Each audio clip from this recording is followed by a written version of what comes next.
Ngayon ay ika-5 ng Hulyo, 2025. Ito rin ang araw na lahat ng mga estudyanteng kukuha ng college entrance exam ay magsusumite ng kanilang mga kurso. Naway matagumpay ang lahat ng examinee at huwag sayangin ang kanilang kabataan. Lampas na, lampas na. Lamang tayo ng puntos ng malaki. Ano ang unang kurso na inilista mo? Mag-aral tayo sa iisang syudad. Tara. Sabi ni Mama, papipiliin niya daw ako ng kursong computer engineering.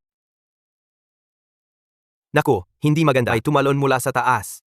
Sa mismong araw ng resulta ng college entrance exam, itinulak ako ng lalaking best friend ng girlfriend ko mula sa rooftop. Nadisgrasya ako. Para hindi malate ang buong klase, hindi ko na siya hinintay. Direkta na kaming pinaandar yung bus. Tigilan niyo na yan, pwede ba? Nakikiusap na ako sa inyo. Malapit nang magsimula ang exam. Hindi na talaga pwedeng maghintay. Kung hindi, talagang mahuhuli tayo. Tumahimik ka na nga. Hindi pa nga dumarating si H1. Gusto nyo bang iwan siya? Sinasadya nyo bang hindi siya makapag-exam? Wala akong pakialam. Basta kung hindi darating ngayon si H1, hindi kami aalis. Hindi kami aalis. Bilang class president, masyado kang makasarili. Pero hinintay na natin siya ng kalahating oras. Talaga bang dahil lang sa kanya? Sasayangin natin ang kinabukasan ng buong klase. Ngayon ang college entrance exam. Joyo. Tara na.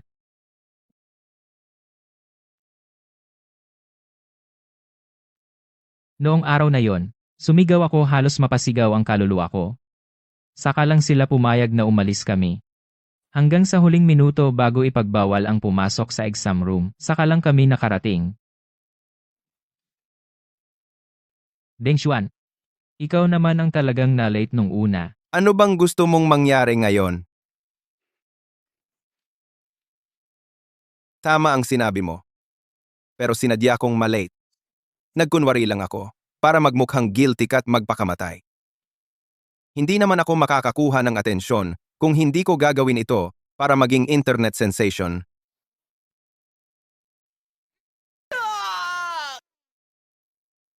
Kuya Pulis, wala pong kinalaman si H1 dito. Nakita naming lahat na siya mismo ang tumalon. Tama po. Lahat kami, kaya naming magpatunay. Para lang sa kinabukasan ng mga to, ginawa ko na ang lahat ng pwede kong sabihin noon. Hindi ko inaasahan, ako pa ang ginantihan. At harap-harapang nagsinungaling sa mga pulis. Kung mabibigyan ng isa pang pagkakataon, hindi ko na uulitin. Geng Yulin. Geng Yuelin. Sabi ko na kumuha lang si H1 ng mga materyales para sa atin. Konting hintay lang, ano ba naman iyon? Gulat ako, bumalik ako sa araw ng exam. Hindi ko akalaing binigyan ako ng pagkakataon ulit ng langit. Dati, natakot akong madelay kami sa exam. Nagmakawa ako sa kanila para umalis na kami. Pero sa huli, namatay din ako ng masaklap. Hindi ko na uulitin to. Kung ayaw nyo mag-exam, sasabay ako hanggang dulo. Anong tinitingnan mo dyan? Hindi naman siguro nagpapadala ka ng mensahe sa teacher. Palihim ka pa bang nagsusumbong? Yung pagkalati ni H1, maliit na bagay lang naman to. Ganyan ba talaga? Sa tingin ko, may mga tao lang na alam nilang babagsak sila, kaya sinasadya nilang malate para hilahin pababa ang iba. Ano ba sinasabi mo dyan? Class president, nananira ka na. Para sa kin, sobrang bait ni Ashwan araw-araw. Di siya magsasadya. Malate ngayon.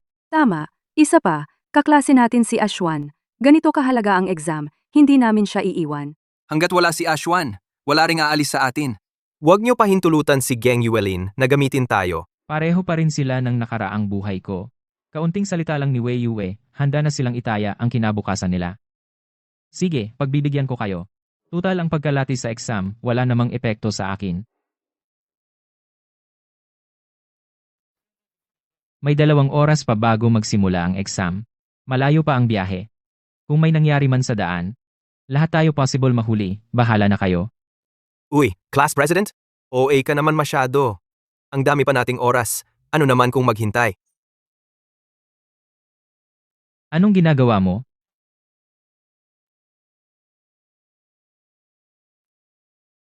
Buti na lang at ayos ang lahat, dahil sa mga audio na ito, masisiguro kung di ako mabibiktima tulad ng dati. Geng Yuelin. Huwag mong gawing dahilan ang pagiging class president mo. Sinasabi ko na nga eh. Kumukuha lang si H1 ng materials para sa atin. Kailangan nating maghintay ngayon. Ano ang sabi mo? Si, kung hindi kayo natatakot ma-miss ang exam, at gusto nyong hintayin si Deng Xuan, Bal, sasamahan ko kayong maghintay. Ano nang nangyayari dito? Bakit biglang nagbago ang ugali niya? Eh kung maghintay siya, Edi sabay-sabay tayong maghintay. Pero best pa rin siguraduhin yung ayos ang bus nyo. Baka mamaya, masira pa sa daan. Gang Yuelen, sino ba sinisumpa mo? Bakit ka parang sarcastic magsalita? Sa totoo lang, ayaw mo lang naman umaayos buhay namin? Wala akong pakialam. Nasabi ko na lahat ng dapat kong sabihin. Kung i-check nyo o hindi, kayo ang bahala. Grabe ka naman. hindi mo ba nakikita? Wala siyang mabuting intensyon. Noon, dahil nasira ang bus. Kaya kahit hindi namin hinintay si Deng Xuan, na late pa rin kami ng 10 minuto. Ngayon, kung ayaw nyong makinig, problema nyo na yan. Ate,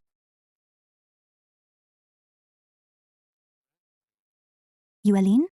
Talagang naghanap si ate ng taong bibili ng prediction papers para sa'yo. Naipasa mo na ba sa mga kaklase mo? Nakatulong ba? ate. Salamat ha. Kahit busy ka, iniisip mo pa rin kami. Pero hindi na kailangan. Itong mga tao na to, hindi naman karapat-dapat.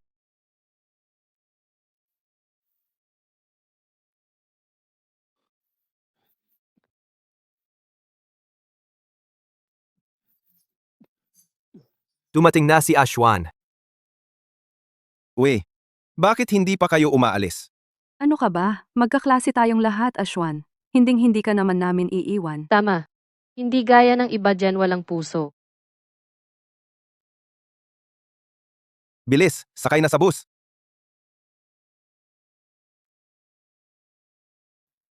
Pasensya ka na, class president. Ang totoo, maganda naman ang intensyon ko. Hindi ko rin inasahan na magdudulot ako ng abala sa lahat. Huwag ka lang mag-sorry dyan. Di ba sabi mo kukuha ka ng mga papel, nasaan na? Baka naman yung pagkuha ng mga papel, palusot lang. Ang totoo gusto mo lang patagalin kami lahat. Para buong klase mag-late kasama mo, ano? Deng Xuan. Ang tagal ng nasayang mong oras ng lahat, hindi ba dapat magpaliwanag ka? Ano bang ginawa mo kanina? Geng Yuelin, pwede bang wag ka masyadong mapanurot? Malay mo, baka may naging problema lang sa mga papel, kaya siguro hindi nakuha ni H1. Sa totoo lang, para rin naman sa atin yun. Hindi po totoo yan.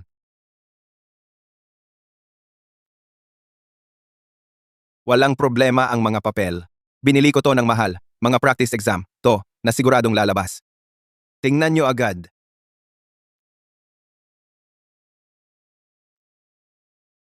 Ay, Rab. Ito yung galing mismo sa gumawa ng exam nung nakaraang taon? Mga exam tip talaga to, Ashwan? Ang galing mo naman sobra. Sa ganito, sigurado maganda kalalabasan ko sa exam. Pasensya ka na, class president. Ang totoo, maganda naman ang intensyon ko. Hindi ko rin inakalang makakabigat ako sa inyo.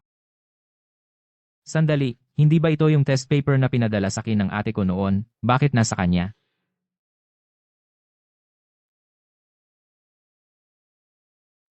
Pasensya ka na, class president.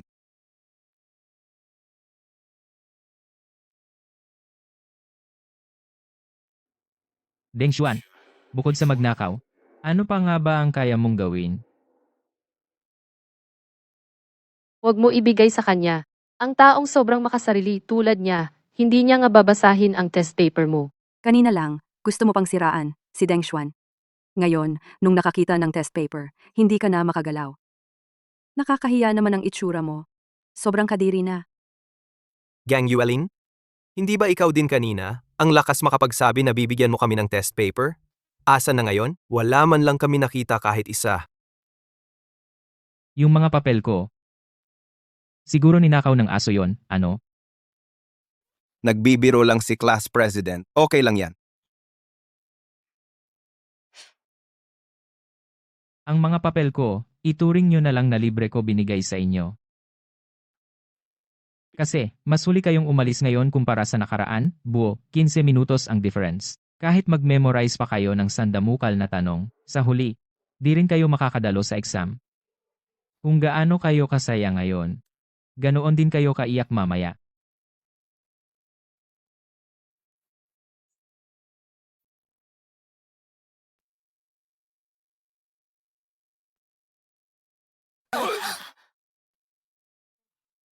Anong nangyari? Bakit biglang huminto ang sasakyan? Baka namatay ang makina. Bababa muna ako at titingnan. Namatay nga ang makina. Paano mangyayari yon? Anong gagawin natin ngayon? Wala na akong magawa riyan. Kuya driver, 40 minuto na lang bago magsimula ang pagsusulit. Pakibilisan nyo naman kuya. Kung nasira na talaga ang sasakyan, ayusin nyo na agad. Huwag nyo sana aksayahin ang oras namin. Sige na nga, tama na. Huwag kayong masyadong magmadali. Nag-overheat na ang makina. Kailangan na lang tumawag ng tow truck. Sabi ko na nga ba, tama ang hinala ko. Hindi kuya driver. 40 minuto na lang at magsisimula na ang pagsusulit. Saan tayo hahanap ng ibang sasakyan? Tama, Ang pamilya ni Class President ang mayaman, may negosyo pa sila sa turismo, siguradong may mga bus sila sa kumpanya nila.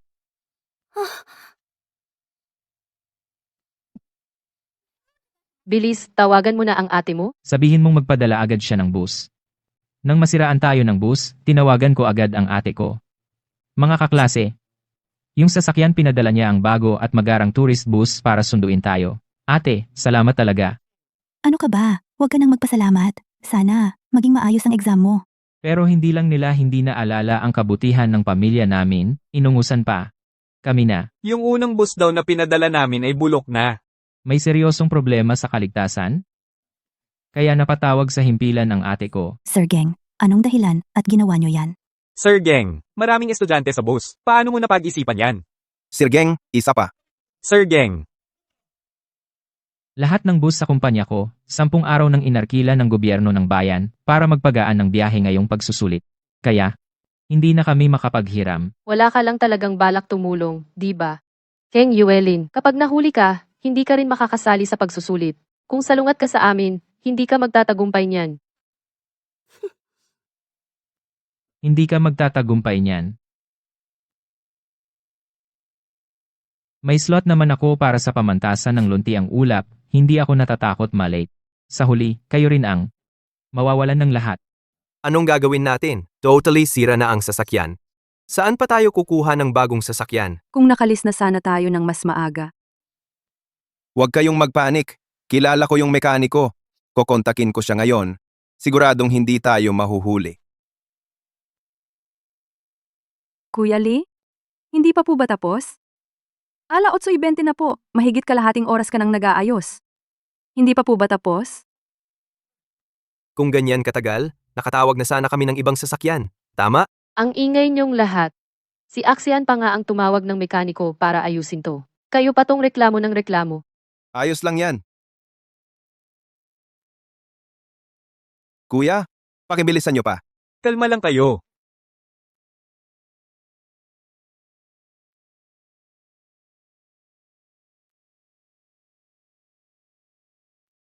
Jiangcheng Heavy Industries. Ayos na. Ayos, sa wakas, natapos din. Oh, kita nyo. Sa huli, si Axian pa rin ang bumawi. Pero may problema lang. Kahit naayos, hanggang 50 kilometro lang ang takbo ng bus na to. 50 kilometro lang? Alas 8:30 na. Kuya, hindi tayo aabot. Kung hindi umabot, wala na talagang magagawa. Sa simula pa lang, kayo na ang nagpilit na maghintay kay Deng Xuan. Geng Yuelin, Geng Yuelin, huwag kang ang magsalita ng ganyan. Kung mahuli kami at hindi makapag-exam, kasama ka rin sa may atraso. Kalma lang. Huwag kayong magpanik. Mamaya ituturo ko kay kuya ang shortcut. Siguradong hindi tayo mahuhuli. Talaga? Ang galing niyan.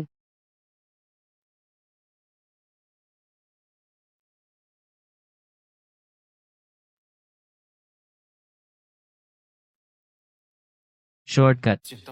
Yung shortcut na sinasabi ni Axian, hindi kaya? Oo nga. Kuya, ito nga yung daan. Kumaliwa lang sa unahan. Tama. Yung shortcut na sinasabi ni Axian, parehong-pareho sa tinuro ko dati. Sayang, Si Axian talaga marunong. Hindi katulad ng iba diyan. Ang damot-damot, kahit sasakyan ayaw ipahiram. Ewan ko sa inyo.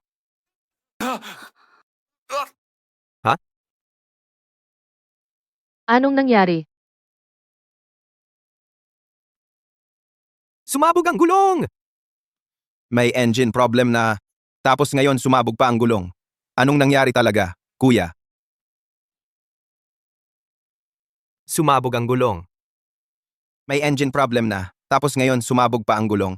Anong nangyari talaga, kuya? Tingnan mo nga ang paligid. Puro construction. Ang panahon, biglang maaraw, biglang maulap. Normal lang masiraan ang gulong dito. Axian, masyado kang inosente. Lahat ng shortcut sa paligid na to, puro construction site. See?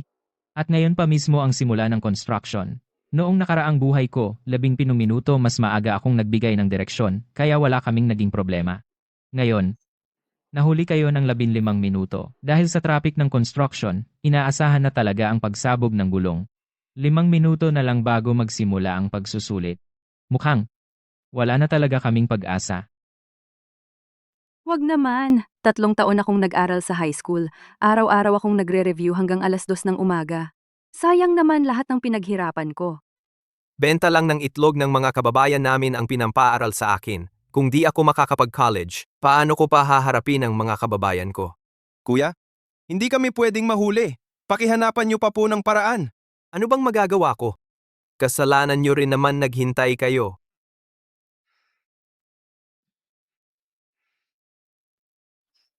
Dalawang kilometro pa mula sa bulwagan ng pagsusulit. Mas mabuti pang tumakbo na lang kayo agad.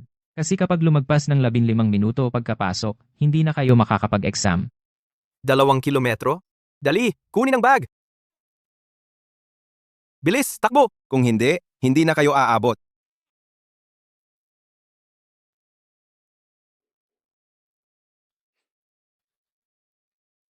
Anong ginagawa ninyo? Kuya Pulis, kami po yung mga estudyanteng sasali sa entrance exam. Papasukin nyo na po kami. Bakit ngayon lang kayo dumating? Tingnan nyo ng mabuti. Alas 9:10 ng umaga, mga patakaran sa bulwagan ng pagsusulit. Pagkalipas ng 15 minuto, simula ng pagsusulit, bawal nang pumasok ang sinuman. Tingnan nyo ng mabuti, alas 9:10 ng umaga. Mga patakaran sa bulwagan ng pagsusulit. Pagkalipas ng 15 minuto simula ng pagsusulit, bawal nang pumasok ang sinuman. Na-late lang kami ng 1 minuto. Pakiusap po kuya. Papasukin niyo na po kami. 1 minuto ba? Halos 20 minutos na kayong late. Tapos na. Wala na. Tapos na lahat. 10 taon akong nagsipag mag-aral. Ngayon, nasayang na lahat. Mga kababayan, patawarin nyo ako. Itong mga estudyanteng to, nagloloko lang eh. Yung ibang estudyante, 1 oras bago ang exam nandun na sa bulwagan ng pagsusulit, and naghahanda pa. Sila pa, late ng ganito katagal. Sa tingin ko, karapat-dapat lang na hindi sila pumasa. Parang hindi nila pinapahalagahan ang sarili nilang kinabukasan. Kapag kulang ka ng 1 puntos sa entrance exam na to, talagang matatalo ka ng 1 buong batch ng tao. Kulang kayo ng 1 buong subject. Baka hindi nyo na makuha pang makapasok ng kolehiyo. Geng Yuelin, ang dali mo magsalita kasi hindi ikaw. Kayo naman kasi ang pilit na naghihintay kay Deng Xuan. Kayo rin ang may kasalanan kung bakit kayo absent. Hindi totoo. Deng Xuan, ikaw? Kasalanan mo to. Dahil hinihintay ka namin, na late tuloy kami sa exam.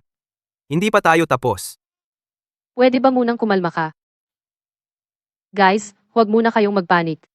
Hindi naman tunay na dahilan ng pagka-late natin si Axwan. Ang totoong dahilan, dahil nasira yung bus natin. Basta ipaliwanag natin sa guro. Pwede tayong mag-request ng make-up exam. Makeup exam? Nagpapatawa kayo? Principal. Principal pala ang dumating. Baka narinig na ng principal ang nangyari sa amin. Kaya pumunta siya rito para ayusin ang makeup exam. Ayos to. Principal. Kailan po kami pwedeng mag-request ng make-up exam? Sadya nyo pang pinatagal ng 45 minuto bago umalis. May lakas pa kayo ng loob magtanong tungkol sa makeup exam. Sinasabi ko sa inyo, kalimutan nyo na ang makeup exam. Sadya nyo pang pinatagal ng 45 minuto bago umalis, may lakas pa kayo ng loob magtanong tungkol sa makeup exam. Sinasabi ko sa inyo, kalimutan nyo na ang makeup exam. Hindi po, principal. Pakinggan nyo naman ang paliwanag namin. Ano pang paliwanag ang kailangan? Sa daan pa lang, nalaman ko na lahat. Kayo, sinadya nyo talagang magtagal. Ginawa nyong biro ang sarili nyong buhay. Sobrang grabe na. Yang ginawa nyo. Sa totoo lang, dapat nga 5 taon kayong hindi pwedeng mag-entrance exam. Wei Yu. Di ba sabi mo nag-overreact lang ang class president? Pinapakalma mo kami at pinaghintay si Akswan. Ayan, absent tayo't late. Paano mo? Babayaran to? Hindi ko rin inakala na mangyayari ito. Deng Xuan? Kasalanan mo lahat to. Hindi pa tayo tapos. Mga kaklase, ang mga ganitong tao, dapat lang kamuhian natin ng sobra. Hindi po. Hindi ako yon. Siya ang may kasalanan. Si Geng Yuelin ang nagplano ng lahat. Mga classmates, isipin nyo nga, entrance exam ngayon. Lahat ng bus bago umalis, sinicheck muna ng maayos lahat. But yung ibang bus okay lang. Pero yung sa 10, ang daming sira. Deng Xuan, anong ibig mong sabihin? Geng Yuelin. Ikaw pala yun. Geng Yuelin? Ikaw pala yun. Ano bang pinagsasabi mo? Ngayon ko lang na-realize. Naiinggit ka lang kay Akswan. Gusto mong sa kanya naming ibunton ang galit sa pagkalit namin. Kaya sinadya mong sirain ang bus namin. Wayue? Para siraan lang ako. Maski ganyang kasinungalingan, binibitiwan mo pa talaga. Ikaw naman ang nag-ayos ng bus. Ang daming problema biglang lumitaw. Kung hindi ikaw, sino pa? Para sa amin, inasikaso mo pa kami ng isang lumat sira-sirang bus. Yuelin, kasalanan mo lahat. Sasakalin kita. Liu Gaoyang, baliw ka na ba? Tigilan nyo na yan. Bawal ang malakas na ingay sa bulwagan ng pagsusulit. Bawal ang mag-away at magpasimuno ng gulo. Gusto nyo bang makulong? May isip ba kayo kahit konti? Lahat ng sabihin ni Wei Yue, yun ba ang tama? Wala ba kayong sariling pag-iisip? Pero feeling ko naman, tama si Yue. Ikaw naman talagang naghanda nitong bus noon. Ikaw lang ang may pagkakataon na manggulo dito. Dahil ba ako ang nag-ayos ng bus? Kaya ako na agad ang may kasalanan. Ano bang ebidensya nyo? Kung wala kayong ebidensiya. Hindi lang kayo absent sa pagsusulit, nagkakalat pa kayo ng chismis at sinisiraan ng iba. Kailangan yung managot dyan. Kitang-kita naman ang totoo, di ba? Prinsipaw. Hindi naman siguro kakampihan nyo siya, di ba? Mukhang wala kayong ebidensyang maipapakita. Kung ako ang magsabi na may ebidensya ako, paano? Nasa cellphone ko yung recording bago umalis. Noon pa man, nagpaalala na ako na dapat nating i-check yung bus pero kayo ang tumanggi. Sabi nyo pa, nakikialam lang ako. Totoo ba yan o hindi? I-play na lang natin ang recording. Sandali. Ebidensya lang yan, di ba? Meron din ako. May ebidensya ka rin. Dati ayaw ko sanang sabihin. Pero dahil umabot na sa ganito, kailangan ko nang magsalita. Prinsipaw, kung may ebidensya ako na magpapatunay na si Geng Yuelin ang may ginawang kalokohan kaya kami na late, pwede bang ibalik ang karapatan namin sa makeup exam? Kung may ebidensya ka na wala kayong kasalanan, agad akong magre-report sa itaas. At aayusan ko kayo ng makeup exam. Hindi lang yon. Pipilitin ko ring. I-cancel ang right ni Geng Yuelin na kumuha ng pagsusulit. At habang buhay na siyang ipagbawal sumali. Prinsipaw, pati kayo ba naniniwala sa kanila kung ano-anong pinagsasabi? Kung totoo ngang si Geng Yuelin ang nagdulot ng abala at sinadya niyang ipahamak kayo, hindi na kailangan sabihin pa. Ako mismo ang magre-report nito sa itaas. At seryosong ipaparesolba, pero kung hindi naman totoo, mas mabigat na parusa ang aabutin nyo. Ako at ang mga opisyal, pareho lang ang gagawin, seryoso sa pagdidisiplina sa inyo. Sige. Wala akong ginawang masama. Deng Xuan, dahil sinabi mong may ebidensya ka, katulad ko, ilabas mo rin ang ebidensya mo. Para makita ng lahat. Daldal ka ng daldal, pero kung naninira ka ng kaklase mo, maglabas ka ng ebidensya. Tama. Patignan natin kay principal at mga guro. Kung sino talaga ang may kasalanan. Ebidensya. Nasa sariling cellphone mo lang. Nasa cellphone ko. Class president, hindi ko pwedeng isakripisyo ang buong klase dahil lang sa iyo. Kaya kailangan kong sabihin. Ano bang ebidensya mo, Akswan? Sabihin mo na agad. Dahil hindi makapagsalita si Akswan kakabuti ng puso niya, ako na lang ang magsabi. Kakakita ko pa lang. Nag-message si Geng Yuelin sa ate niya. Tiyak na nagplano silang dalawa, naguluhin ang bus. Basta bitawan niya ang cellphone niya. Lalabas ang totoo. Bakit bigla silang interesado sa cellphone ko? Hindi kaya. Sabi na nga ba, napansin ni Wei Yue na. Pinindot ko ang record button. Kaya niya naisipang mag-imbento ng ebidensya. Ang tunay nilang pakay makuhang ang cellphone ko. At sirain ang ebidensya. Sir Geng, may masama pong nangyari. May problema ang kapatid nyo. Ano nangyari? Ang kapatid nyo po at mga kaklase niya na late sa pagsusulit ng higit 15 minuto. Nawalan ng buong subject. Ang buong klase nila, sinasabi ng mga kaklase niya na siya ang nagdulot ng pagka-late nila. Ngayon ay nagkakagulo na po sa harap ng bulwagan ng pagsusulit. Grabe naman. Magpadala agad ng tao para suriin ang lahat ng CCTV ng paaralan. Tama pati yung audio recording system ng bus. Pakilabas ang file. Ngayon, kailangan kong patunayan ang pagiging inosente ng kapatid ko. Hindi ba kanina, todo kumpiyansa kang, ipla-play mo yung recording sa amin? Bakit ngayon hindi mo maipakita? Lahat ng gawa, dapat panagutan. Umamin ka na lang. Oo nga, class president. Kung totoo namang malinis yung konsensya mo, pakita mo na lang ang cellphone mo sa lahat. Kung mapapatunayang hindi ikaw ang may gawa, maniniwala naman kami sa'yo. Maglabas ka ng ebidensya para luminaw ang lahat. Baka naman wala kang mailabas na ebidensya. Anong gagawin ko? Pinipilit na nila akong mapunta sa alanganin. Kahit ibigay ko o hindi ang cellphone ko. Bigay mo na rito. Anong ginagawa mo? Baliw ka na ba talaga? Bitawan mo ako.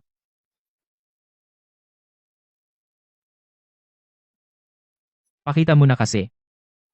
Kita nyo yan. Kung wala siyang tinatago, ba't ayaw niyang ipakita sa atin ang cellphone niya? Sinira pa niya ang cellphone niya para lang sirain ang ebidensya.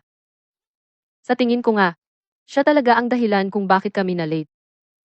Class President, alam ko namang may hindi ka gusto sa akin.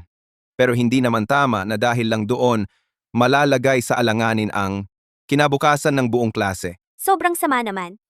Dahil dito, ang daming batang nawalan ng kinabukasan. Buti na lang, Hindi ganitong klaseng kaklase ang anak ko. Tama. Walang hiya ka. Sinira mo ang buong buhay ko. Tigil! Prinsipaw. Ang taong to sinira niya ang buong klase natin. Dahil sa kanya, lahat tayo napahamak. Ganitong tao, ipagtatanggol mo pa. Mga kaklase, bakit kayo natutulala diyan? Sinira na niya ang pagkakataon nating lahat para sa entrance exam. Dapat matuto siya ng leksyon. Tama. Ang ganitong tao, dapat lang mapunta sa impyerno. Geng Yuelin, sinira mo ang pag-asa ng lahat sa amin para makapag-exam.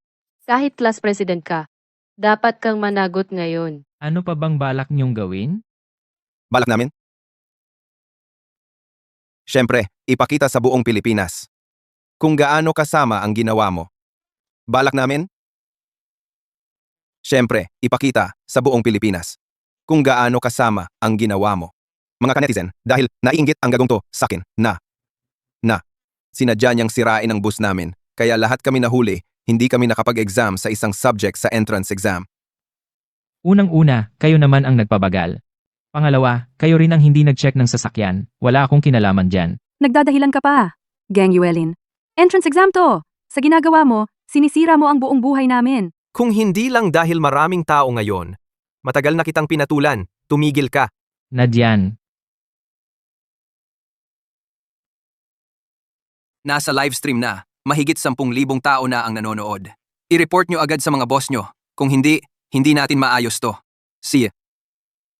Geng Yuelin, sinira mo ang mga buhay namin lahat.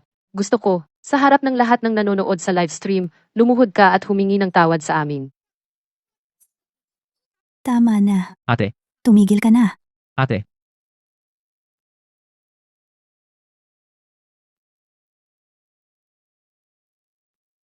Hindi ba ito yung kilalang charity entrepreneur ng lungsod Jiangcheng? Si Boss Geng? Hindi kaya may maling akala dito? Si Boss Geng. Mabait naman talaga siya sa mga tao. Sino ba namang makakaalam? Ibang tao, ibang ugali. Tama nga. Yuelin? Ayos ka lang ba, Yuelin? Ayos lang. Ate, bakit ka nandito? Halika, tayo ka nga. Anong karapatan yung sakta ng kapatid ko? Dahil sa kanya, hindi kami lahat nakapag-exam. Deserve niya yan. Talaga?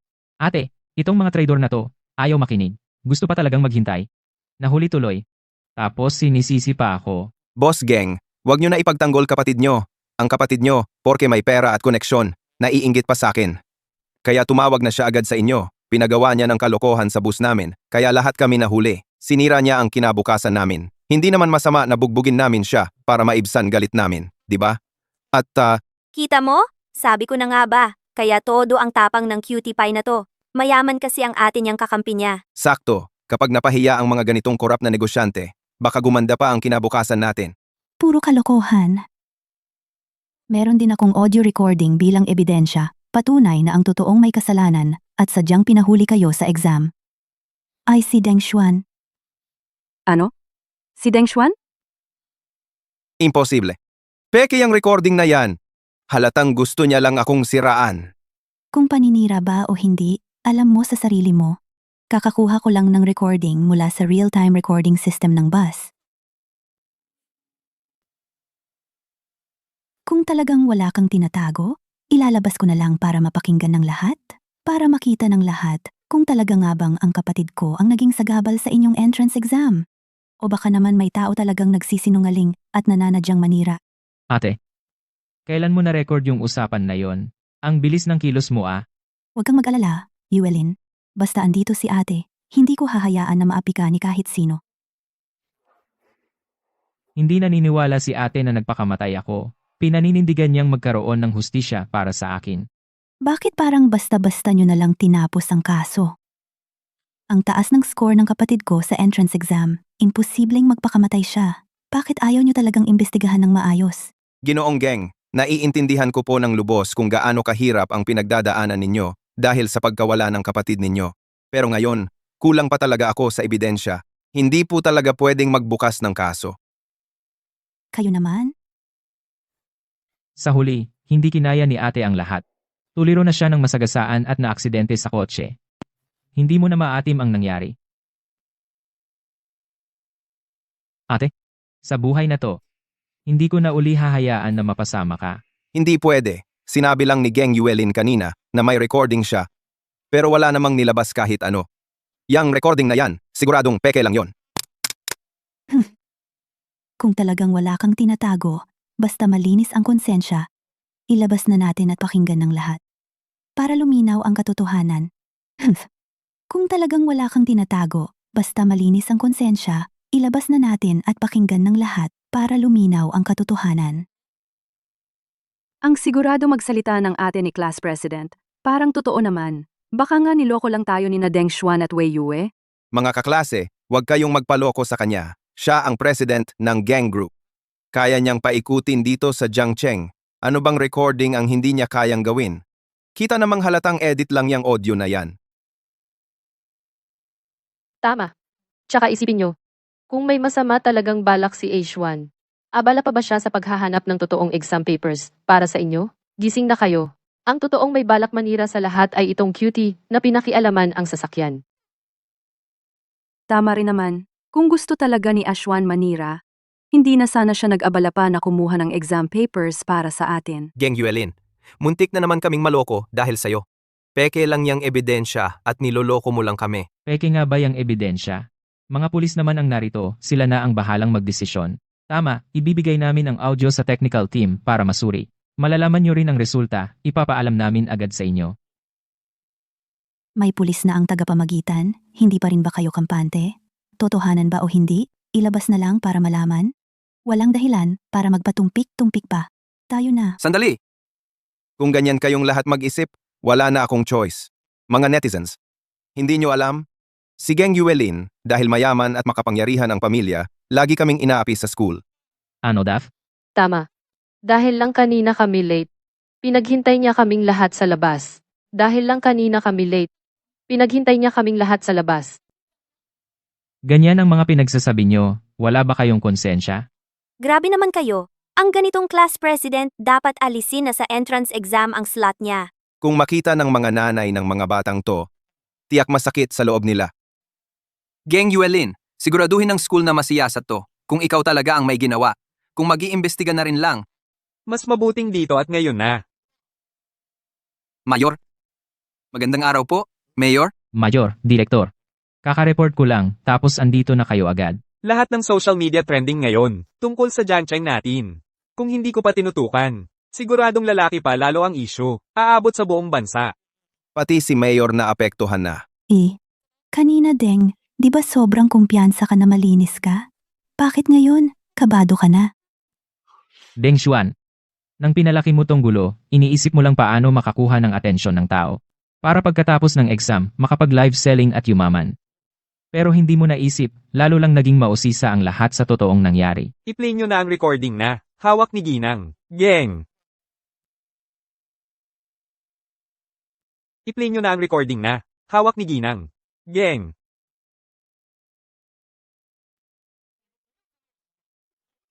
Malapit nang magsimula ang exam para sa kolehiyo. Hindi na pwedeng maghintay pa. Kung hindi, hindi na talaga tayo aabot. Tumigil ka na, ikaw. Si Carlos Manggubat hindi pa nga dumarating. Gusto nyo bang iwan siya? Sinadya nyo bang hindi siya makapag-exam? Wala akong pakialam. Kung hindi dumating si Carlos Manggubat ngayon, hindi talaga kami aalis. Hindi kami aalis. Tama. Bilang class president, sobrang makasarili mo. Pero naghintay na kami ng eksaktong kalahating oras para sa kanya. Talaga bang para lang sa isang tao? Mag-aaksaya tayo ng buhay ng buong klase. Ngayon nga ang exam para sa kolehiyo. Ganito lang ang laman ng recording. Totoo na ang grupo ng mga kaklase ang unang nagbigay ng delay. Nagkamali ba tayo sa bata? Oo nga. Namamaos na yung bata kakasigaw. Hindi pa rin gumalaw ang mga tao. Grabe, wala lang talaga pag-asa. Hindi kaya tayo ay niloko ni Carlos Manggubat? Sa puntong ito, ano pang dahilan nyo? Sa puntong ito, ano pang dahilan nyo? Hindi totoo. Peke ang recording na yan. Pinagsama-sama lang yan ni Geng Yuelin, yung cute. Tama. Mga kaklase. Sige, magsalita na kayo. Nandoon kayo lahat noon. Sige, sabihin ninyo na peke yan. Ano sinabi nila? Alam na alam nilang totoo yan. Noon ay pilit ko silang pinayuhan ng buong lakas. Pero pinagmukha lang nila akong may masamang balak. Sige, kung kulang ang ebidensya, maghanap tayo ng witness. Dahil noon, hindi lang tayo ang nandoon. Tama, boss? Maari kong patunayan na totoong nangyari ito. Ano? Nababaliw na yata ang mga bata. Talagang nararapat. Ano ba tingin nyo sa exam para sa kolehiyo? Sinadyang mag-delay. Minalas pa ang ibang tao. Pati ikaw, Carlos Manggubat, nagla-livestream pa dito. Sinadya mong impluwensyahan ang opinyon ng mga tao. Alam mo ba kung gaano kaseryoso ito? Hindi ko rin sinadyang malate ng ganito. Nagpa-print lang ako ng mga exam sheet para sa kanila. Ginawa ko yun para sa kanila ha. Ganun ba? Pero parang iba ang tingin ng may-ari ng printing shop. Tama, siya nga yun. Noong oras na yun, tapos na siya mag-print. Sinabihan ko siyang mag-exam. Ayaw niyang pumunta. Grabe naman kayo. Para lang siraan si Carlos Manggubat. Binayaran nyo pa ang may-ari ng printing shop. Sino nagsabing siniraan ko siya? Kung ayaw ninyong maniwala, pwede ko kayong ipakita ng video. Ano? May CCTV pa kayo sa shop? Sa panahon ngayon, nag-iingat ka sa sunog, pagtangay, pati sa best friend na lalaki. Ano ngayon kung may CCTV? Tingnan nyo! Hoy, kaklase! Naprint na lahat ng guessing sheets. Ba't hindi ka pa mag-exam? Hindi ka ba takot malate? Wala akong pakialam. Exam para sa kolehiyo? Wala lang yan. Hindi mo gets. Pagkatapos ng araw na to, tiyak, magiging sikat na influencer ako.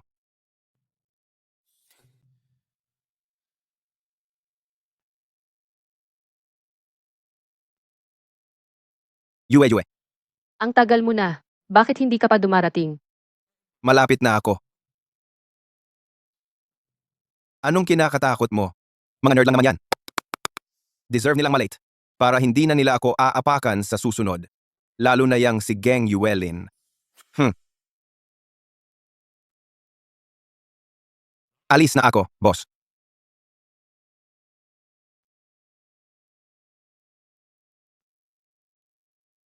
Etong si Geng Yuelin, talagang napaka-inosente.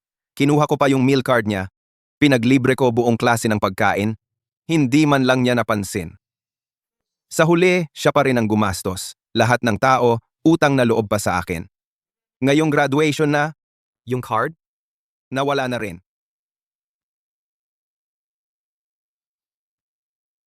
Ganun lang talaga ang nangyari. Noon sobrang yabang, ngayon dito nagpapakasanto. Hindi ko na talaga kaya panoorin. Hindi yan totoo. Mga kaklase, tingnan nyo ng mabuti. Yung sinasabi niyong mabait at tahimik na si Deng Xuan na nanlibre raw ng pagkain, nagpapanggap lang pala yon. Wala siyang pake sa entrance exam nyo. Ang gusto niya talaga. Mula umpisa hanggang dulo, ginamit lang niyang balita tong nangyari para sumikat. Nagsisinungaling ka.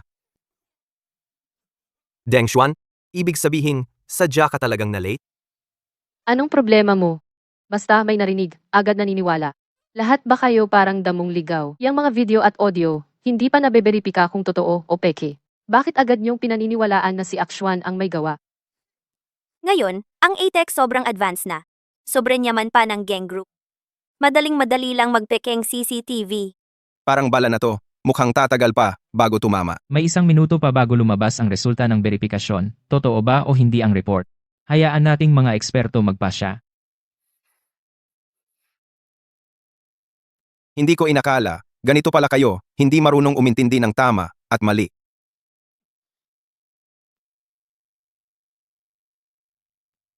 Para lang sa exam paper na to, alam nyo ba kung gaano ako nahirapan makuha yan? Kung talagang katulad ng nasa video? Wala na sana akong dahilan magpagod pang ganito. Mga kaklase, mahigit kalahating oras nang nagsimula ang exam. Kalat na sa internet ang mga totoong exam questions. Tingnan nyo sa phone nyo. Yung exam paper na binigay ni Akswan at ang totoong exam ngayong taon, gaano kataas ang pagkakahawig. Grabe, kahit iba ang mga tanong, pareho naman ang uri ng tanong. Sobrang swerte naman ng tumama yan. Kung nakapag-exam lang ako ng maayos, siguradong pasado ako sa first choice university. Deng Xuan, lalong tumitindi kapal ng mukha mo. Ninakaw mo ang exam paper ko. Tapos sinabi mong iyo.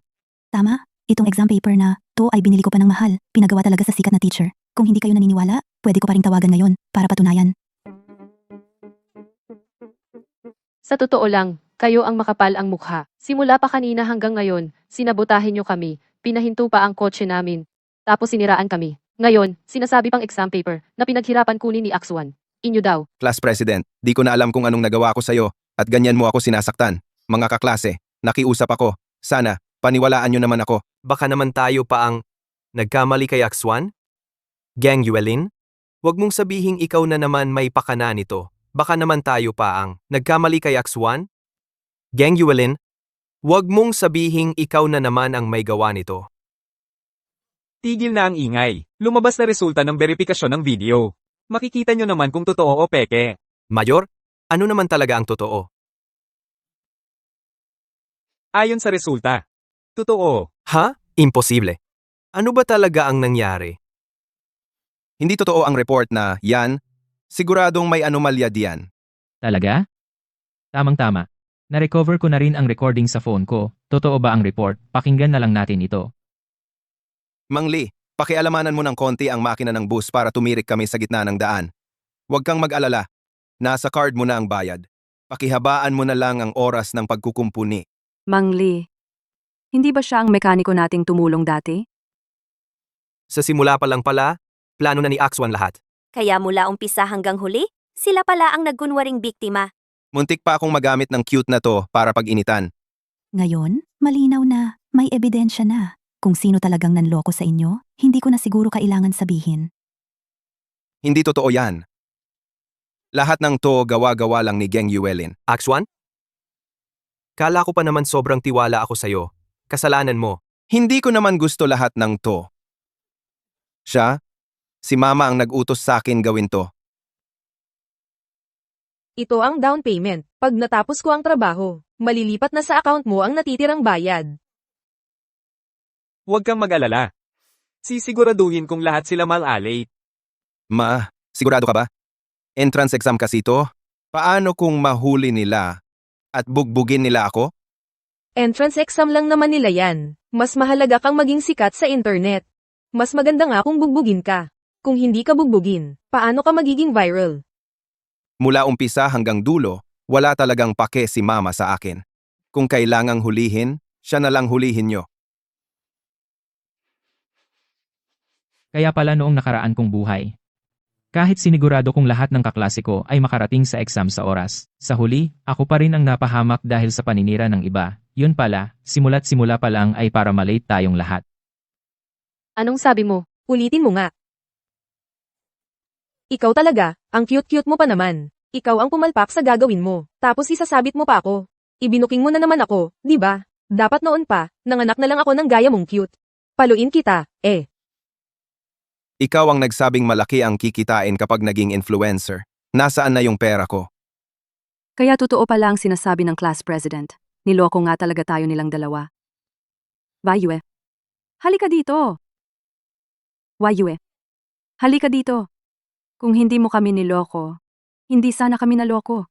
Huwag siyang hayaang makatakas. Wayu, bahala ka na. Wei Yue, ibalik mo ang pagkakataon kong makapag-exam. Hindi ako. Hindi ako. Grabe silang lahat, hindi marunong tumingin ng tama't mali, mga walang utang na loob. Gusto lang naming sabay-sabay sumakay ni Deng Xuan para makapunta sa pagsusulit. Yun pala, kami rin pala ang nagpagamit ng tanga. Ngayon lang napagtanto na ang sariling kinabukasan ay napagbabayad na, saka pa nagsisisi. Ngayon, malinaw na ba kung sino dito ang sinungaling at puro kalokohan ang ginagawa? Oo, may kaya nga pamilya namin. Pero lahat ng yaman namin ay galing sa marangal na paraan. Hindi porket may pera kami, pwede nyo na kaming pagdudahan o siraan. Sana, mula ngayon, huwag kayong basta sumunod sa sinasabi ng iba. Ang chismis, natatapos lang sa matatalinong tao. Sige na, tapusin na natin ang nangyari ngayon. Ipinapahayag ko, Ning Ching Ching, Deng Zuan, mag-ina dahil sa sinadyang paninira at paglapastangan sa reputasyon ng iba. Agad kayong aarestuhin at lilitisin. Bitiwan mo ako. Si Weiyo at iba pa. Sinadya ang pagpapaliban ng pag-alis. Kaya hindi nakapag-exam at nagpapakalat pa ng chismis. Hindi aprobado ang kahilingan para sa re-exam. Bawal mag-exam ng 5 taon. 5 taon? Nagkamali ako. Totoong nagkamali ako. Hindi ko sana pinaniwalaan pa si Wei Yue na pa-cute. 5 taong bawal mag-exam, para mo na rin akong pinatay. Mga kababayan, humihingi ako ng tawad sa inyo. Sorry. Alin? Pero niloko rin ako ni Deng Xuan, patawarin mo naman ako. Ayokong mawalan ng chance makapag-exam ulit.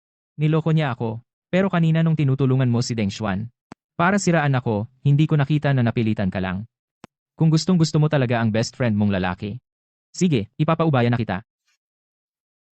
Simula ngayon, wala na tayong kahit anong koneksyon. Geng Yingzu, kasalanan mo to. Dahil sa'yo kaya naging ganito pamilya namin. Kahit mawala ako, hinding-hindi pa rin kita patatawarin.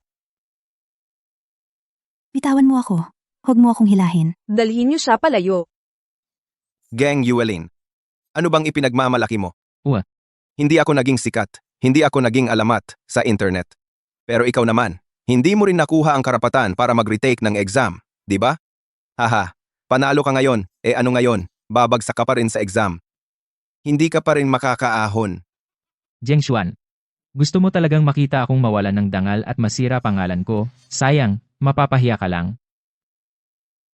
Tingnan mong mabuti kung anong nakasulat dito. 2 buwan na ang nakalipas. Nakuha ko na ang automatic admission sa Qingbei. Imposible. Nagising ka na ba? Sa totoo lang, may pakialam ba talaga kung na-late man ako sa exam? Hindi na mahalaga kung ilang puntos ang makuha sa college entrance exam. Nakikisama lang ako sa inyo dahil sa kabutihang loob. Pero sa bandang dulo, doon ko nakita kung paano talaga ang ugali ng mga tao. Paanong nangyari to? Siguradong gawa ng ate mo to. Gumamit ang ate mo ng koneksyon para sa'yo. Ikaw na ginagawa lang nilang spoiled at walang alam na anak ng mayaman, ano bang karapatan mong magmalaki sa harap ko? Tumino ka nga. Bitawan mo ako! Dapat sila ang hinuhuli nyo, hindi ako. Ang kapatid ko, mula pa naman sa simula, sa sarili lang niya lahat to nakuha. Walang kinalaman sa akin o sa pamilya namin. Araw-araw siya, tumutulong sa mga gawain ng klase. Sabay pa, puyat ng puyat para mag-aral. Dumanas siya ng hirap at pagod bago niya nakuha ang direct admission. Samantalang kayo naman, Anong ginagawa mo? Ilabas mo yan. Hahaha, late ka na. Gang Yuelin. Tingnan natin paano ka pa makakapasok sa kolehiyo. Araw-araw kang nagyayabang, laging mataas ang tingin sa sarili. Bakit? Sa tulad mong tao, dapat lang natapak-tapakan ko habang buhay. Deng Xuan, masyado kang inosente. Talaga bang akala mo isa lang ang original na direct admission certificate? Yung kinain mo lang ngayon, photocopy lang yon. Sa totoo lang, mula umpisa hanggang dulo, inggit mo lang talaga ang dahilan ng lahat. Mag-isip-isip ka sa kulungan. Ate, tara na. Tayo na. Geng Yuelin, bumalik ka rito. Ang hukuman ay nag-aanunsyo ng hatol para sa unang pagdinig. Ling Chingching. Deng Xuan, sa kasong paglikha ng gulo, paglabag sa pampublikong seguridad, paglapastangan sa dangal ng iba, at tangkang pananakit, hinatulang makulong ng 5 taon. Hindi, wala akong kinalaman dito. May social media accounts pa ako online. Kung makukulong ako, mawawala lahat ng followers ko. Hindi nyo pwedeng gawin to sa akin. Magpakatino ka naman. 20,000 lang followers mo sa buong internet. Ano bang mapapala mo diyan? Lahat ng to, inutusan lang ako ng mama ko. Siya yung baliw na baliw maging internet star. Kaya ako inudyukan gawin to. Walang hiya ka. Ginawa ko naman lahat ng to para sa'yo. Tahimik. Sa panig ng nagsasakdal, may pagtutol ba kayo sa hatol na ito? Walang pagtutol. Ang kinalabasan nila ngayon, sila lang din ang may gawa nun sa sarili nila. Tapos na ang lahat ng problema. Bakit parang ang bigat pa rin ng loob mo? Ate, hindi ko talaga maintindihan. Ano bang galit o sama ng loob ng pamilya nila laban sa atin? Bakit gigil na gigil silang siraan tayo? Dahil lang ba sa gustong maging internet star? Hindi ko inakala na hindi pa rin kita kayang lampasan. Sa totoo lang, yung mama ni Deng Xuan na si Ning Chingching. Siya yung taong dati, nag-try palitan ang exam results ko noon. Nung panahon na yun, 18 pa lang ako, 28 na siya noon. First time ko palang mag-exam. Pero ikaw, 8 beses nang nag-retake. Nakapasok ako. Nakapasok talaga ako.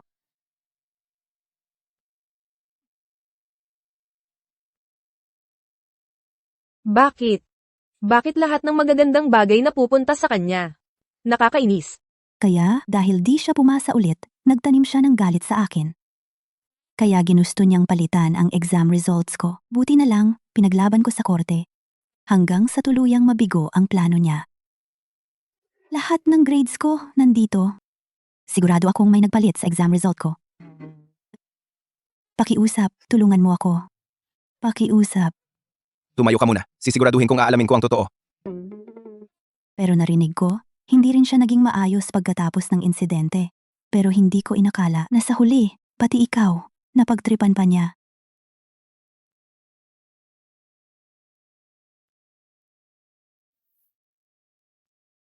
Hintayin mo ko.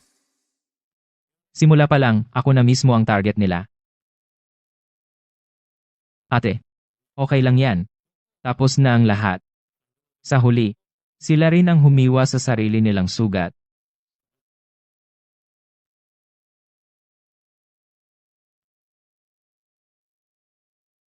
Simula ngayon, estudyante na rin ako sa kolehiyo. Proud ako sa'yo, ate.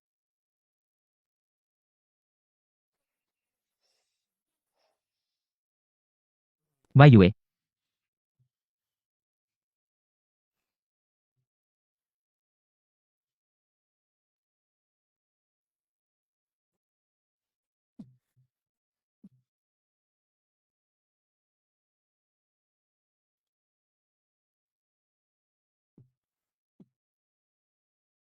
Wala na. Wala na talaga ang lahat. Yue. Yue. Yue. Sinong tinatawag mong Yuyu? Karapat dapat ka pa bang tawagin akong Yuyu? Alam mo ba? Nawala na lahat ng meron ako. Pati pera ko, ubos na. Pati mga magulang ko, hindi na ako tinanggap. Pati trabaho, hindi ko na mahanap. Yue. Ano bang balak mo? Tumahimik ka. Ano sa tingin mo ang gusto kong gawin?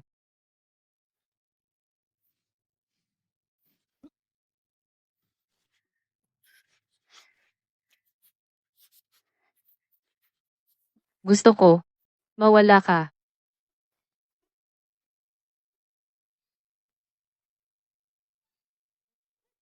Yue. Yue. Wag. Yue. Nagkamali na ako. Yue. Huwag sana please.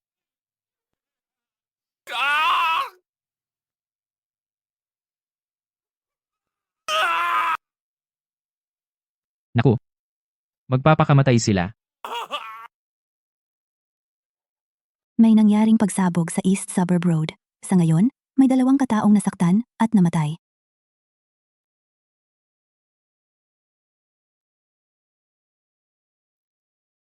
Sayang naman.